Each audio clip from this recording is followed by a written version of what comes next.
Alapalli one प्रक्षेत्राच्या भ्रष्ट one अधिकाऱ्याविरोधात 100 दिवस आंदोलन करून सुद्धा त्या भ्रष्ट वन अधिकाऱ्याला निलंबन करून चौकशी न करता त्यांना रजेवर पाठवून चौकशी समिती गठीत करण्यात आलेली आहे। त्या चौकशी समितीचे प्रमुख माननीय मोहम्मद आझाद सर, प्रकष्ट निष्कर्षण अधिकारी, तसेच त्यासोबत 2 सदस्य। सरांना मी पूर्ण पुराव्यानिहाय व्हिडिओ शूटिंगमध्ये, व्हिडिओग्राफिंगमध्ये सगळ्यांच्या तक्रारकर्ता समक्ष चौकशी झाल्या पाहिजे। चौकशी झाल्यास निष्पक्ष चौकशी होऊ शकते। मला असंही आत्ताही शंका आहे, आलापल्ली वन विभागाचे उपवनसंरक्षक त्या भ्रष्ट वन अधिकाऱ्याला वाचवण्यासाठी परिपूर्ण प्रयत्न करत आहे।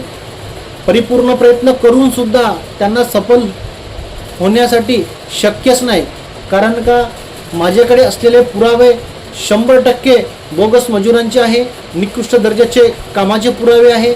या संबंधित मी माननीय ॲडव्होकेट जयस्वाल साहेब, सहपालकमंत्री गडचिरोली यांच्या आढावा बैठकमध्ये मी पुरावानिहाय दिलं। त्याच्यानंतर त्या भ्रष्ट वन अधिकाऱ्याला निलंबनाचा आदेश देऊन सुद्धा कोणतेही कारवाई न करता चौकशी समिती गठीत केलेली आहे।